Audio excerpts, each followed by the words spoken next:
The area around Okaroon and Momo suddenly began to glow intensely, visible even from behind Mr. Dris. The remaining serpo also turned to look at them after witnessing the transformation of his ogre club into a weapon resembling a lightsaber. Momo, wide-eyed in shock, asked what it was, commenting how awesome it looked, unable to believe that he was capable of something like that.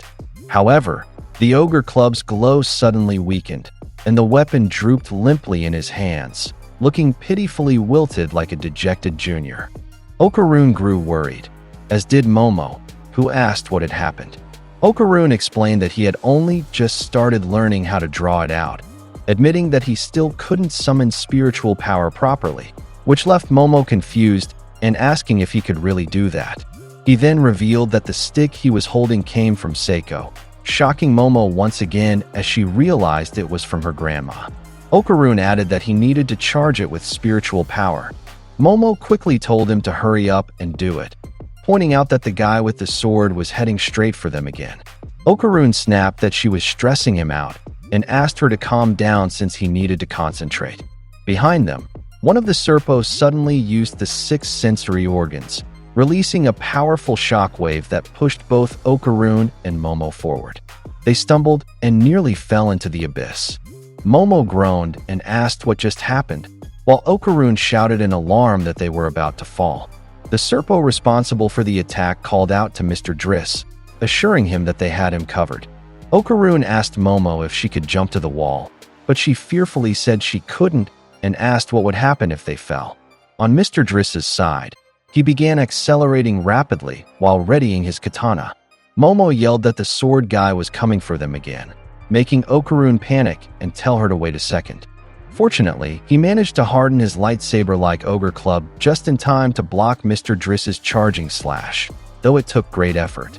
As Mr. Dris passed by them, several nearby serpo were also caught and decapitated by his swing. Momo screamed in disbelief at how deadly the creature was.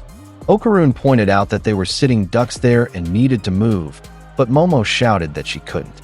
3 more serpo then prepared to use the 6 sensory organs again. Because there were 3 of them, the serpo said that this now put them inside the awesome zone. The resulting shockwave was even stronger than before, causing a heavier impact on their bodies.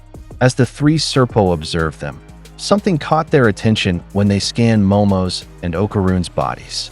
One of them questioned what it meant when they detected the whistle Count Saint Germain had given to Momo, wondering why it was in their possession. Suddenly, glowing energy surged in front of Okaroon, revealing the arrival of the human-like alien, whose armor had already been repaired. She looked completely stunned upon seeing Okaroon and demanded to know what he was doing there. Both Okaroon and Momo were shocked at the sudden appearance of a space alien, and Momo wondered if she was on their side. The human-like alien immediately shut down that idea and stated that she had no other reason to be there except to kill them, which confused Momo and made her ask why. The serpo pointed out that the being in front of them was a core combatant, and they questioned whether she had joined forces with Momo. With an irritated tone, the human-like alien exclaimed how insufferable the situation was. First she had to bake bread, and now she was being forced to help these people. The scene then shifted to an earlier moment inside Count Saint Germain's bakery, where the human-like alien demanded that he give her a more powerful suit. She complained that the suit he had given her was weak and difficult to use. While wiping down the table, Count Saint Germain just replied with a casual, "Is that so?" then commented how unfortunate that was, which only made the human-like alien even more pissed as she shouted that this wasn't a joke. She told him that she was helping him, so he needed to listen to her, but Count Saint Germain responded that he would rather not, which frustrated her further. Then Count Saint Germain suddenly said "very well," which confused her, and she asked what he meant. He explained that before giving her what she wanted, she had one more job to do. He showed her the whistle he had given Momo earlier and asked if she recognized it. He explained that when the whistle was blown, the lamp in his shop would light up, and once she saw that light, she was to help the person who blew it. The suit's GPS would also tell her exactly where to go. She asked if completing that job would finally earn her the powerful suit she wanted, and Count Saint Germain told her of course, but since it was still work, he expected her to perform it properly. She scoffed at him, but eventually agreed to the deal. Returning to the present, the human-like alien looked visibly flustered and muttered to herself that she needed to finish this work properly. Momo then caught her attention, then asked why she wanted to kill them, pointing out that they are totally friendly. Okaroon tried to stop her and told her not to provoke the alien any further, but Momo continued and even repeated the word Ventura twice. One of the serpo told the alien not to interfere, explaining that their targets were Momo and Takakura. But the human-like alien suddenly charged forward and kneed one of the serpo in the face. Momo cheered her on, excitedly saying "nice one" and pointing out that they had broken through, while Okaroon looked completely bewildered and wondered if she was actually helping them. The human-like alien snapped back that, as if she would help them, and pointed out that she was only there to kill serpo aliens. She then began destroying the serpo around them, even firing a powerful air projectile with a kick that blasted several of them away. Momo was amazed and called out how incredibly tsundere the space alien was, cheering her on and saying she got this, to which the alien yelled back for her to shut up. Okaroon urged Momo to run while they still had the chance. Mr. Dris charged toward them again, and Momo shouted that he was coming, prompting Okaroon to tell her to move to the sidewalk quickly. Okaroon once again blocked his charge using the ogre club, while Momo leapt onto the right side sidewalk. After landing, she called out for Okaroon to jump too, but he told her to go on ahead and find Gigi, leaving him behind. He explained that Gigi would surely be able to protect her and that he would do everything he could to hold back the mummy enemy, urging her to hurry. Momo was taken aback. Mr. Dris then began unleashing a flurry of relentless stabs toward Okaroon, who struggled to block them, taking hits across different parts of his body. In response, Okaroon ducked down to the ground, narrowly avoiding one of Mr. Dris's swings. He recalled Manjuro's teaching about keeping his head low while cleaning the floor and doing it in a single dash. Using that memory, he pressed his feet hard against the ground and parried Mr. Dris's katana with an upward strike. He also remembered cleaning windows with a window cleaner and how he was taught to wipe from top to bottom. Applying that same principle, he sliced cleanly through Mr. Dris's right arm, the one holding the katana, in a single swift motion. The severed arm flew off, and Momo gasped in awe, exclaiming how wicked that was and praising him with a nice one.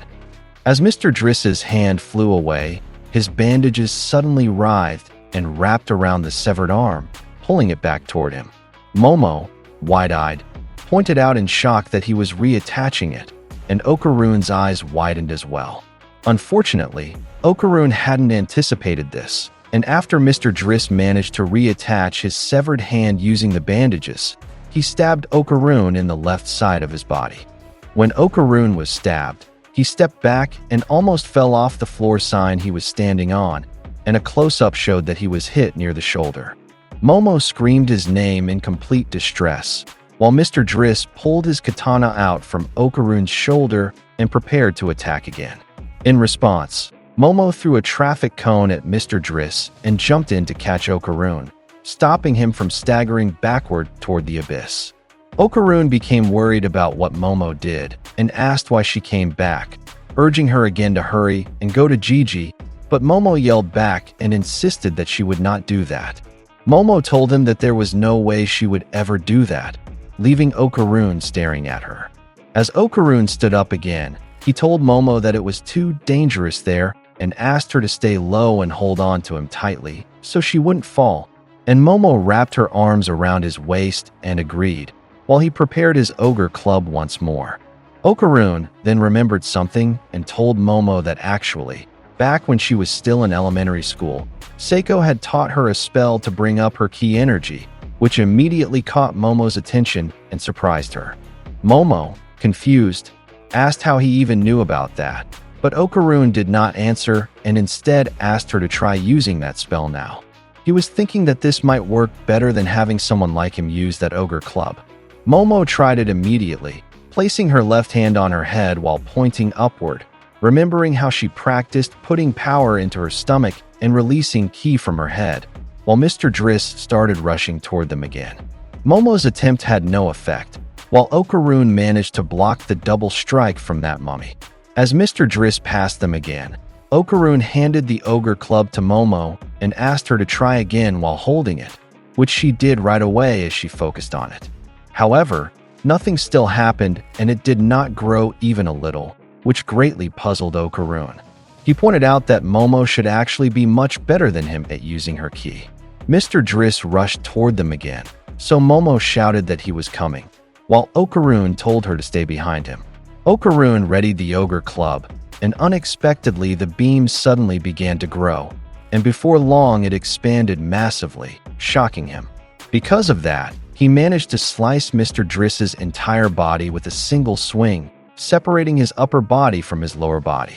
Both he and Momo were completely shocked, while Mr. Dris began controlling his bandages. It didn't take long before he managed to return his upper body and reattach it to his lower half. Okaroon was completely rattled by how the ogre club grew, while Momo expressed her amazement at what happened and commented that it was awesome, pointing out that it had become totally ginormous. However, the ogre club immediately shrank back to its small form, confusing both him and Momo. He then thought of a reason for why it happened, so he immediately asked Momo to keep trying the spell, which confused her, but she did it right away, causing the ogre club to grow again until it looked like a great sword of ki energy. Okaroon shouted that he was right, saying that Momo's ki energy was flowing through him and into the ogre club. Momo said she did not really understand what was happening, but it seemed to be working, while he said that at this length they should be able to fight it, but then asked what they were supposed to do about its regenerative power. In an instant, the area around them suddenly became dark, which shocked both of them. Okaroon tried swinging his glowing greatsword around, but in worry he said he still could not see anything, and with how dark it was, he could not find where Mr. Dris was anymore. Suddenly, they heard a kara-ton sound coming from around them, which immediately drew their attention. Momo was confused about what it was and commented that she could hear it coming from every direction. She added that now they had no idea from which side Mr. Dris's attack would come. While Okaroon was catching his breath, they heard a squick behind them that immediately widened their eyes, and in an instant it rushed toward them from the direction of the sound. But fortunately, Okaroon managed to react and block him. After that, Okaroon began swinging the ogre club wildly in every direction while shouting in nervous tension, unsure if he would attack again. Afterwards, he and Momo were both panting as they started looking around their surroundings again while using his great sword as a source of light. Momo then told Okaroon to turn off the ogre club for a moment, pointing out that it was glowing and basically acting like a beacon, which he immediately followed. The repeated ton sound echoed all around them, so they listened closely, and when Okaroon heard another squick behind them, he quickly turned toward it and reactivated the ogre club, allowing him to block another charging strike from Mr. Dris. After blocking that hit, he swung the ogre club around again while screaming, while Momo also shouted that that was close. She then said that he clearly knew where they were, which made Momo ask how he was even figuring that out. She added that they could not even see their own hands in front of their faces. Okaroon then realized something and thought of the idea of echolocation. Momo was confused by what he said, so he clarified that that was most likely the reason, explaining that it was an ability used by bats, dolphins, and other creatures with poor eyesight to perceive objects around them. He also pointed out that the ton sound Mr. Dris kept producing was being used to calculate his distance from them. Momo asked if that meant he actually could not see them at all in the first place, and Okaroon answered that was definitely a possibility, adding that he would not be able to see behind the death mask anyway. Momo said that well, now they knew his weakness and they had caught him. Momo then removed her bag, which made Okaroon quickly tell her to wait a moment and ask what she was trying to do. He explained to Momo that all they knew was that he could not see them, and they still did not know how they were going to defeat him. And, he added, even if they slashed him, he would simply regenerate. Momo then said that in that case, they should just make it so he could no longer regenerate, which caught Okaroon's attention and puzzled him. She then pointed out that after all, he was a mummy, which instantly made Okaroon realize what she was trying to say. The ton-kara ton sound made by Mr. Dris began again as they waited for him to charge. They listened carefully to the echoing sound and stared toward the direction he counted out.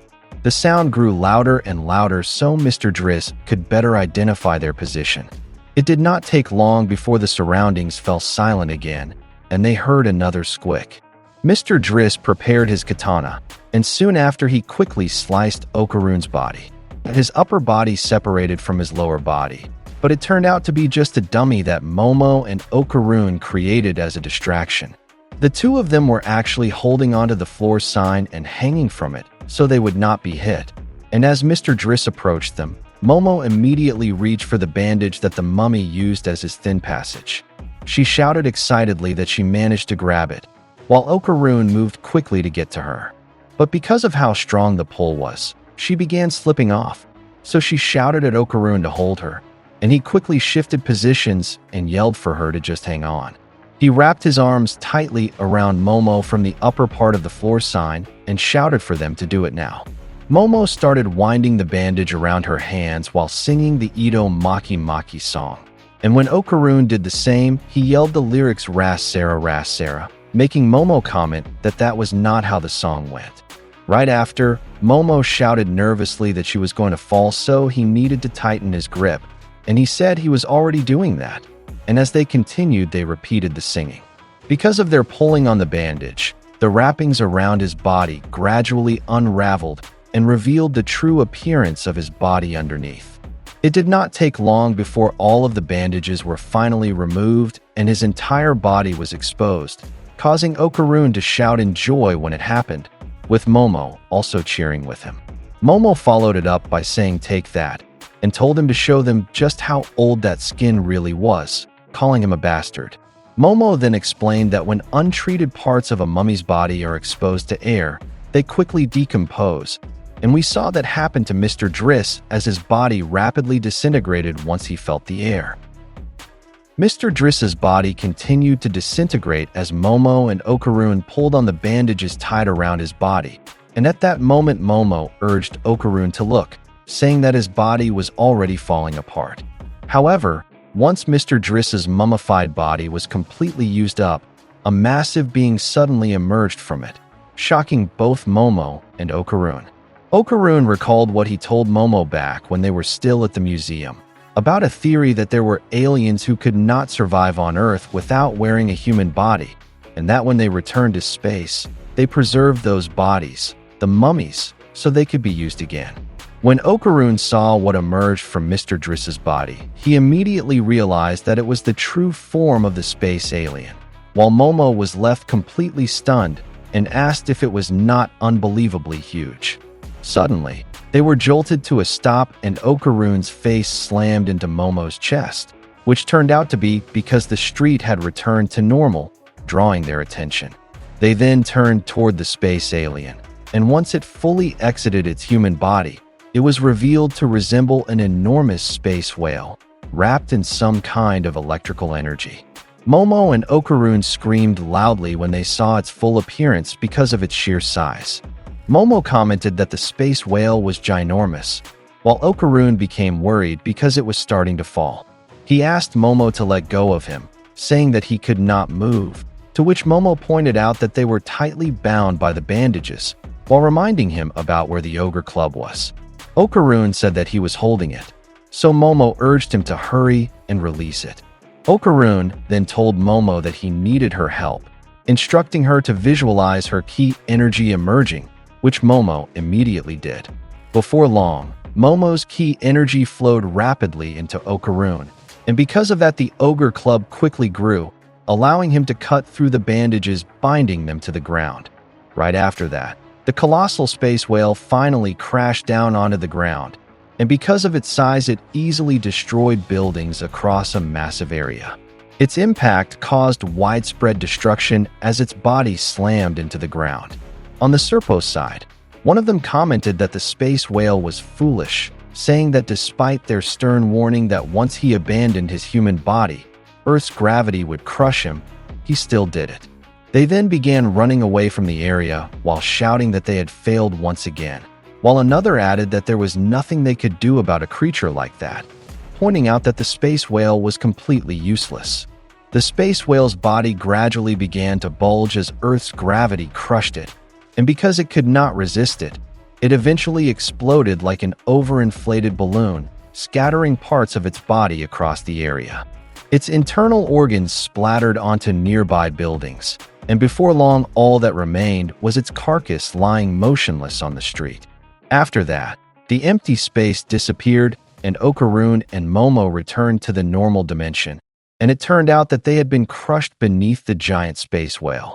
But thankfully, Okaroon managed to deploy a force field using the Ogre Club and Momo's ki energy.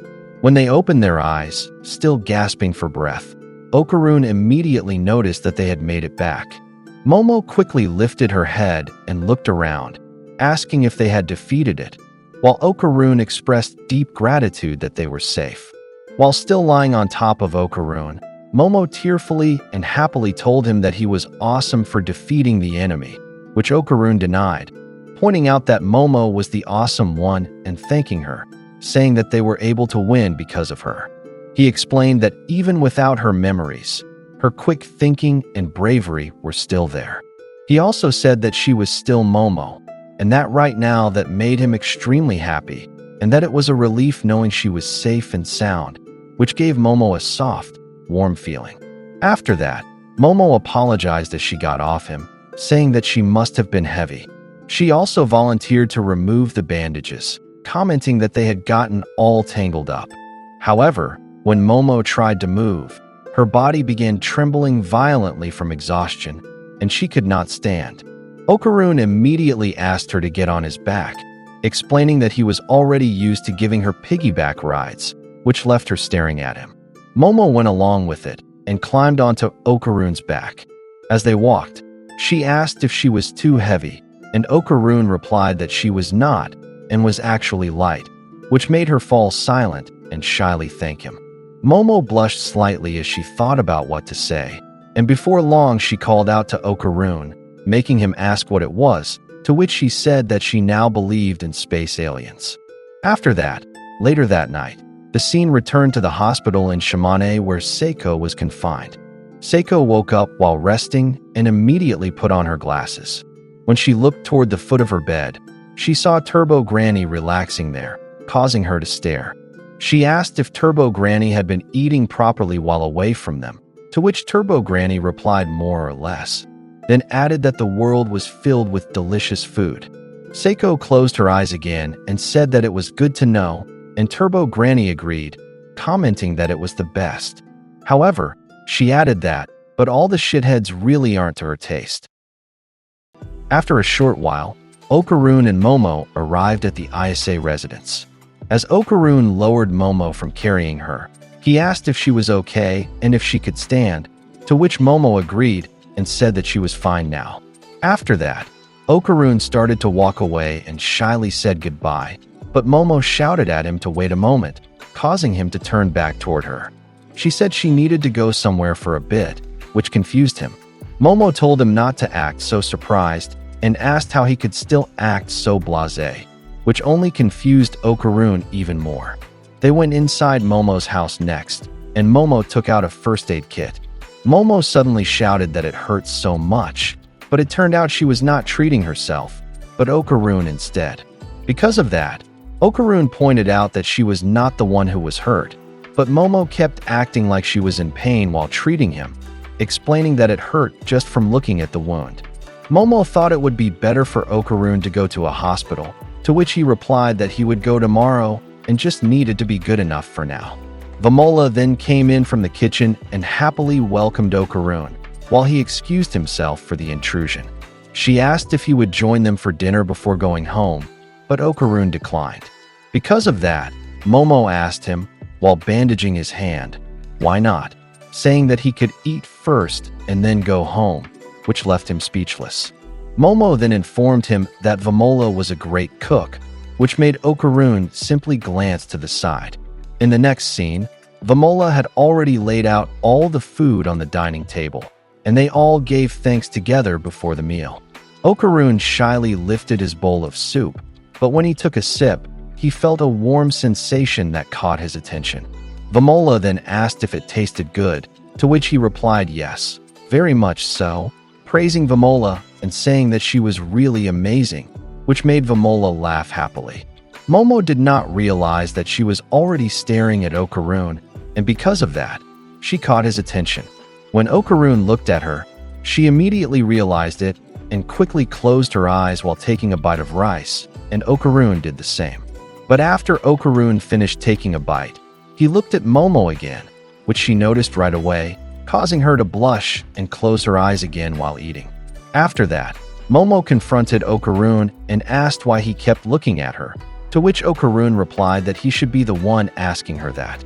With her face blushing, Momo said that she was not doing that, but Okaroon contradicted her and said that she really was, which made her deny it again.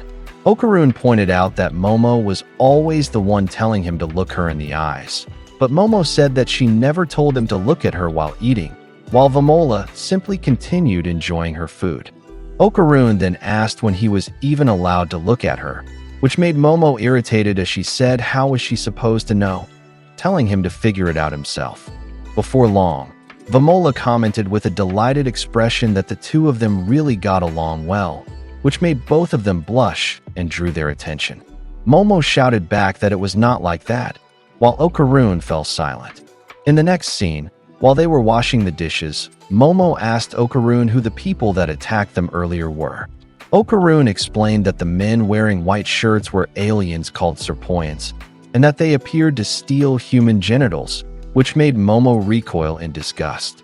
He also said that he had never seen a mummy-whale hybrid like that before, which made Momo ask how many kinds of aliens there even were.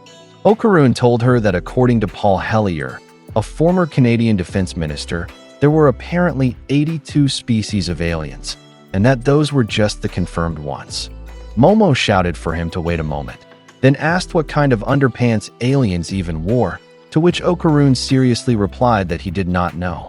Momo then asked why they were attacked by them, so Okaroon said that they had been chased for a long time to steal their powers, which made Momo ask if by powers he meant the Ogre Club. Okaroon answered no, then thought about how to explain it, and said that it was sort of like curses. He said that right now he did not have any powers at all, which made Momo start to wonder and ask what he meant by curse powers. However, he just told her that in any case, he wanted her to stay close to someone as much as possible, explaining that the entire History and Culture Research Club was in this together. He added that Ira and Gigi were especially tough, so she could rely on them, which Momo was not fully convinced about but agreed to anyway. Momo then teasingly said that it looked like Okaroon and Ira had some hanky-panky going on between them, and that she did not want to get in the way. Okaroon turned to her and asked why she would even say something like that, which made Momo stop and apologize.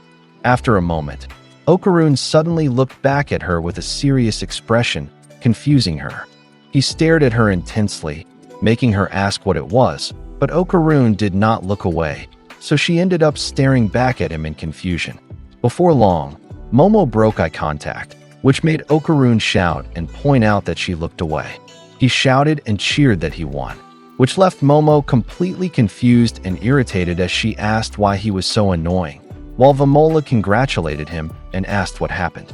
Okaroon insisted that Momo looked away so she lost, which made Momo tell him to be quiet and say that there was no rule like that, but Okaroon said that there was.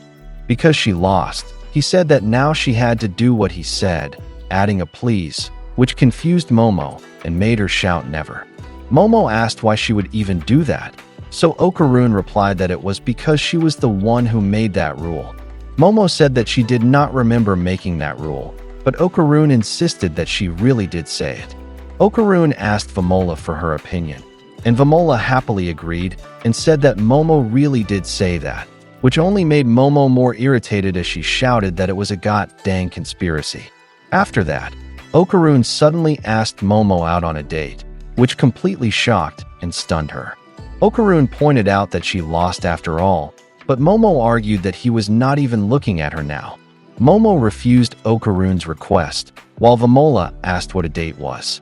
Okaroon teasingly said that he understood now that Momo was the kind of person who did not keep her promises, which made Momo shout that she had just told him she did not remember any of that.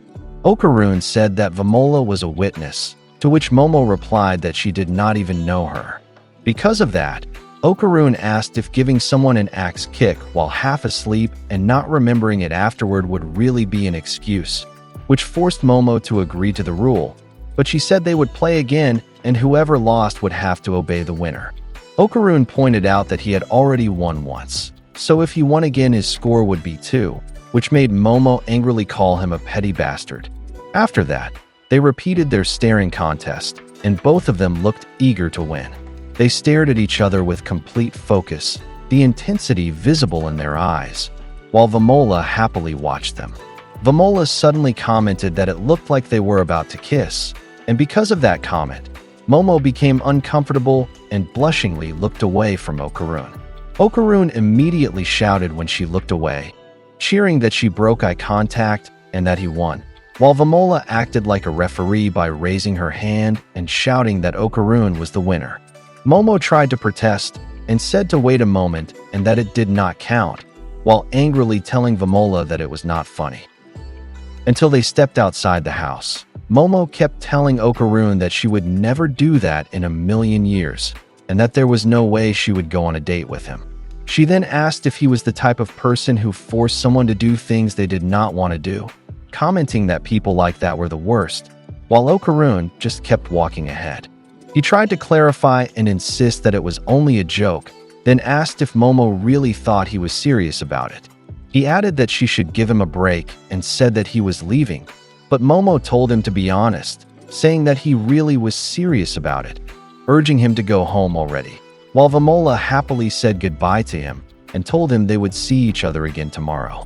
As Momo and Vamola headed back inside the house, Momo irritably asked what was really going on with Okaroon, which made Vamola ask why she was angry.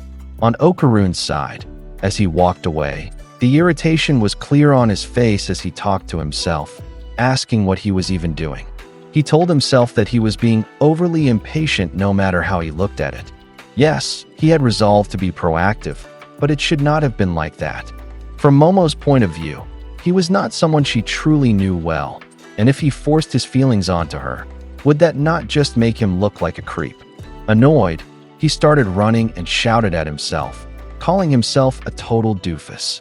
On Momo's side, before she went back inside the house, she looked back at Okaroon, seeming to feel a softness from their exchange, which made her think about it again, but this time calmly, wondering what Okaroon's deal really was. The next day, the scene shifted to the shrine where Manjiro was on watch. While he was sweeping, someone called out to him, catching his attention. It turned out to be Okaroon, and Manjiro greeted him back with a good morning. Manjiro asked what he was planning to do and whether he wanted to clean some more, to which Okaroon replied that he could not, because he still had to go to school. Okaroon then said that he had discovered something important. He pulled out the ogre club and said that he had figured out how to use it. He also told Manjiro that all of the daily cleaning and scrubbing routines now made sense, but Manjiro looked puzzled and asked what he was talking about, wondering if he actually wanted to clean, which made Okaroon shout no and clarify that he was talking about the ogre club. Okaroon held it with both hands and took a stance, and after preparing himself, he slowly channeled his spirit energy into it, and before long it lit up again and formed into a lightsaber-like shape. Manjiro's eyes widened at the sight, and he commented that it was incredible. Clearly hyped, Manjiro said that he had never seen anything like it before, then asked how Okaroon was doing it, which made Okaroon ask in confusion if Manjiro really had never seen it before. Okaroon explained that he just visualized projecting his chi like always in order to extend the club. Manjiro then asked if he could try it himself, so Okaroon handed him the ogre club. While holding it, Manjiro tried to imitate what Okaroon did, but when he attempted to extend it, nothing happened, so he said it was no use and that he could not do it, which puzzled Okaroon again and made him ask how that could be the case, to which Manjiro agreed, saying that it was indeed the case, and asked why that was, admitting that he did not know either. Manjiro informed Okaroon that he had originally received it from his master, Seiko, as a protective talisman. He commented that it was incredible that Okaroon could do something like that, which only confused Okaroon further and made him ask what all of that cleaning work he did before was even for. Manjiro bluntly told him that those were just household chores, and that it was actually his job to do them, which left Okaroon with a flat expression as he asked why Manjiro made him do them. Okaroon then paused and asked about their training, to which Manjiro replied that they had not officially started yet, and that he had been busy with his bootubing, making Okaroon shout that he was just as lackadaisical as Seiko. In the next scene, after leaving the shrine, Okaroon spotted Gigi and Aira on their way to school and called out to them. Gigi was happy to see him, while Aira greeted him with a good morning and asked with concern what happened to his face. Okaroon told them that he had been attacked by the Serpoians again, which worried Gigi and made him ask if that was true and where it happened. So Okaroon explained that it happened yesterday and that he got trapped inside an empty space while heading home. He also pointed out that it happened close to Gigi's house and asked if Gigi had noticed anything, which surprised Gigi and made him say that he had no idea. Okaroon said that the area covered by the empty space might have been small, while Gigi said that he was lucky Okaroon was okay and asked how he escaped. So Okaroon explained while showing the Ogre Club that he had the protective talisman from Seiko. As he was about to add his thanks to her and to Momo, Gigi was shocked and worried to learn that Momo had been with him at the time. Okaroon said that neither of them had powers, so it was basically a miracle that they escaped. Because of that, he added to Gigi and Aira that he wanted and asked them to stay close to Momo as much as possible, which made Aira ask if Vamola had not been with them. Gigi explained that Vamola said her kaiju suit was out of order after their last battle and could not be used, which made Aira comment that it was a pain. But then Aira added that if Okaroon was attacked by space aliens and Momo managed to perceive them, did that mean some part of her memory had returned or something? Which made Okaroon slump slightly as he said that was not the case. He added that although that was so, it seemed that Momo did believe what they were saying. Okaroon remembered something and handed the Ogre Club to them, saying that there was something he wanted the two of them to try. While they were talking, Vamola and Momo arrived, and Vamola caught their attention, which Gigi happily responded to. Momo and Okaroon's eyes met for a brief moment, the air between them going still, but Momo immediately gave a cold reaction, quickly turning her gaze away with an irritated scoff, which shocked Okaroon while Aira got annoyed. Aira pointed it out and asked why Momo was acting like that, to which Momo simply said it was nothing and that she just did not want to look in that direction. Gigi then asked Okaroon if something had happened between him and Momo, and Okaroon fell silent for a moment before answering honestly that it did not make sense to him either, adding that the atmosphere between them felt bad. Momo reacted with an unsettling mix of irritation and disbelief, asking who was even talking, then calling Okaroon a bastard, which made both Okaroon and Gigi nervous. However, Okaroon did not take it seriously and teased her further by saying that she really liked him, while Gigi trembled as he asked what happened and whether everything was okay. Momo shouted that it was not funny and called him a bastard again. She pointed out that he asked her out on a date just because he won, saying that he was such a creep. Gigi was shocked to hear about the date, while Aira was also concerned and asked Okaroon if it was true and why, to which Okaroon shouted that it was just a joke and explained how embarrassing it was that Momo took it so seriously, which only irritated her further. Momo insisted that he approached her looking desperate and stared her straight in the eyes with extreme intensity, then called him a dummy. Okaroon pointed out that she was the one who started the staring competitions, and since she started it, she needed to take responsibility for it. Aira cut in and asked why they were even talking about dating with Momo, commenting that it was ridiculous. She added that if Okaroon joked like that with her, everything would be 100% happy.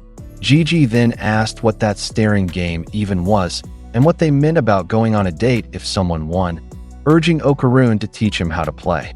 After that, things escalated into a full-blown argument, with Momo charging at Okaroon and Vamola stopping her, while Ira tried to defend Okaroon, leaving Okaroon caught between the two of them as Gigi threw a tantrum on the side. Because of that, Vamola suggested that they should all go on a date together, which made everyone stop arguing and think about it. In the next scene, the story moved to a mall, where Rin and Koki were shown shopping together. Rin was surprised to learn that Koki liked vampires, so Koki explained that ever since she quit playing the piano, she started reading vampire and romance novels all the time. Rin excitedly said that they were two of a kind, to which Koki replied that she did not really have friends, so she never talked about it. Rin said to wait a moment and asked which she preferred between purebloods, second generations, or thralls, and Koki answered that she preferred thralls, which excited Rin and made her say she understood. Rin explained that thralls had weaker powers compared to purebloods or second gens, and that what really hit hard was how they could not defy their masters, which Koki happily agreed with. Suddenly, the surroundings darkened as if they had entered an empty space, catching their attention. Rin commented in confusion that it suddenly got dark, while Koki abruptly looked ahead with a shocked expression. It turned out that she saw three individuals walking toward them. Rin and Koki could only stare at them, their faces clearly showing complete confusion and shock at what they were seeing. A close-up then showed the appearance of the three individuals. The one on the right was dressed in gentlemanly attire with a matching suit and bow tie, wearing a top hat, round monocle-style glasses, and pumpkin-like pants, while casually reading a sexy magazine. The one in the middle was completely wrapped in a cloak, with only the upper part of his face visible, and he appeared to keep his eyes closed at all times. Meanwhile, the one on the left was an individual with extremely large arms held together as if in prayer, long hair, but with a bald crown, and wearing round glasses. As they walked closer, the one wearing the top hat suddenly spun around and released a loud fart from the carved face on his pumpkin bottoms, causing Rin and Koki to cover their noses and show visible disgust at the stench. Right after that, the top hat guy struck a pose as if about to snap his fingers, and before long he snapped them, causing the fart he released to suddenly combust. It spun around and formed a massive fire wheel, but fortunately Rin reacted in time and managed to hug Koki and dodge the sudden attack. The muscular, half long-haired and half-bald individual then called out to their cloaked companion, Sir Red, and asked whether it was really necessary for knights as strong as them to deal with pigs like those, referring to Rin and Koki. Sir Red replied that they should not lower their guard, adding that even pigs bite. Rin immediately helped Koki stand up while telling her to do so, then shouted Kawabanga's name to ask for help. Kawabanga was shown chilling at Rin's house while reading novels, even commenting that the vampire she was reading about was actually a good kid. Her body began to shine, and before long she vanished from the pillow she was lying on. She suddenly teleported behind Rin and Koki as they were running from yet another fart blast, and because of that she almost got hit. She repeatedly screamed about how hot it was. Rin was relieved when she arrived, while Koki let out shrill screams of fear as she ran. The top hat guy continued snapping his fingers to send out multiple fart blasts, but he suddenly stopped in surprise as he began to levitate and his body tilted midair. Right after that, he was blown away as Rin transformed into her battle suit, though the top hat guy managed to stop himself from being sent flying too far, looking shocked. Rin completed her transformation, and as she shielded Koki, she declared that it was time for her to sing. Kawabanga shouted for them to wait a second and asked where all of this was even coming from and who those people were, to which Rin answered that she did not know. Rin then called out to Koki and asked if she could use her powers too, which surprised Koki, but fortunately, she heard the pygmies beside her, causing her to turn toward them. She was shocked when she looked over and saw that they were almost finished assembling a grand piano, prompting her to comment that it was awesome and ask if they could really build that anywhere. Once it was completed, Koki immediately sat down in front of the piano and thanked the pygmies, then told them that she was about to start playing. Koki began playing a piece, and because of that, countless flies started swarming throughout the mall they were in. The flies quickly flew toward the top hat guy and surrounded his body, forcing him to cover his face. However, he brushed it off as nothing as he released another loud fart and combusted the gas, burning all the flies surrounding him. The counterattack did not end there, as he immediately fired fireballs toward the remaining flies around him, which caused Rin and Koki to grow concerned.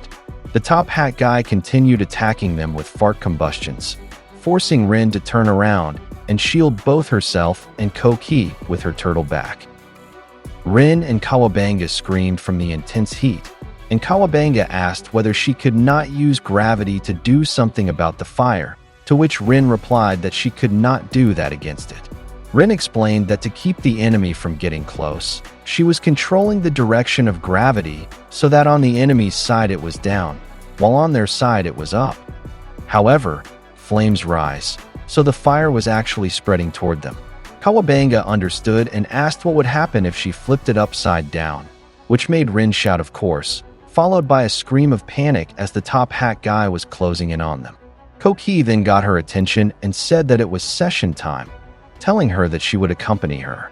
As she continued playing, Koki told Rin that the pygmies were telling her that if the two of them worked together, their strength would be amplified. The top hat guy kept approaching them while releasing fart gas, causing Kawabanga to show disgust as she warned that he was coming, which made Rin turn toward him. The top hat guy snapped his fingers again, causing the fart to combust and rapidly crawl toward Rin and Koki. They were engulfed by the bizarre attack, but Koki did not falter and continued playing without stopping. The pygmies began clinging to her body, their faces filled with seriousness, as various kinds of insects also emerged and surrounded them. Koki's eyes lit up as if something had awakened, which drew the attention of the top hat guy. As the flames continued consuming the two of them, Rin's arm emerged with a completely different appearance, and the same happened to her skirt and stockings, making them resemble insects. Before long, they unleashed a massive explosion of countless insects, successfully negating the fart combustions, and the scene revealed the new forms of Rin and Koki after performing what Koki called session time, with Rin's attire taking on a cockroach-like theme, while Koki's took on the theme of flies. The top hat guy was blown away by the massive swarm of flies and cockroaches flying toward him. He bounced off the ground, and after stopping himself from being flung even farther, he stared at the two of them with visible concern. At this point, the full appearance of Rin and Koki's new transformation was shown more clearly, where Rin's outfit had fully taken on a cockroach-like theme, while Koki's had the appearance of a fly. Rin was shocked when she noticed it and could not believe the sudden change in her costume, to which Kawabanga said yes, it had changed, pointing out that her idol power had increased. Koki also screamed as she grabbed her fly-eye headdress, saying to wait a moment because her outfit had changed as well. Not long after, the top hat guy attacked again and sent a fart combustion toward them, burning the insects flying around, and as the fire drew close to them, Rin shouted for them to wait a second. A massive swarm of insects blocked the attack, making Kawabanga shout that they were protecting them, then asking Rin what she was doing and ordering her to sing like she really meant it. Rin felt insecure and asked Koki if she looked weird to her, to which Koki replied that it was fine and that she actually looked cool. Rin blushed and felt happy that Koki thought she looked cool, saying that she wished she had a mirror so she could see how she looked, which made Kawabanga shout her name to get her to focus, while Koki prepared to play the piano again and told Rin that they were about to start. Koki began playing the piece again while Rin sang with her whole heart, and because of that the top hat guy's eyes widened as a powerful force began flying straight toward him. The extraordinary aura released by the two of them landed on him, sending the top hat guy flying off the floor as countless insects once again swarmed toward him. The top hat guy floated midair afterward, and Rin suddenly increased the gravity on him, causing him to slam into the ground, though he managed to brace himself on all fours. However, The moment he landed, a massive number of insects crawled toward his hands, and before long they nearly wrapped around his entire body. So he immediately posed to snap his fingers, and when he did, his hands combusted and burst into flames, burning all the insects crawling over him. Even so, Koki did not stop and, almost sounding unhinged, shouted about what would happen if she sent him so many bugs that they completely smothered his fire. Her playing intensified, and with the overwhelming number of insects she unleashed, they gradually covered the top hat guy's entire body, with some even crawling into his mouth. He was completely overtaken by the swarm of insects and could only succumb to it. Koki and Rin were left panting afterward, and Rin asked whether they had really defeated him, commenting that they actually managed to send him flying while watching him be engulfed by insects. However, the fight was joined by the top hat guy's companion, the muscular bald man with long hair, who effortlessly washed away all the insects surrounding him using his liquid-like powers. The top hat guy coughed repeatedly after finally being able to breathe again, while the bald, long-haired man exclaimed, "Good God," and commented on how stimulating it was for them to encounter such powerful and bewitching women. He tried to raise his water-like powers, and at that moment he realized that because of Rin's powers, he could not get any closer to her position. Sir Red also arrived and called the top hat guy Jack Wisp, ordering him to set fire to the area he pointed at, while the bald, long-haired man addressed him as Red Baron and informed him that their enemies were manipulating gravity. Red Baron then called the bald, long-haired man Vakappa and told him that when fighting, a warrior always reads the terrain. On Koki and Rin's side, Koki asked Rin if she thought they would still come after them, while Rin said that she only hoped they would just leave. They saw Jack Wisp burning something from a lower floor, which worried Rin and made her ask what they were doing. A powerful gust of wind suddenly blasted toward them, confusing her even more, and when she looked closely, her eyes widened. It turned out that Red Baron was a ninja who had removed his cloak and managed to get close to Rin, immediately putting her in a headlock and covering her mouth. Note: from here on, a ninja will be referred to as Red Baron.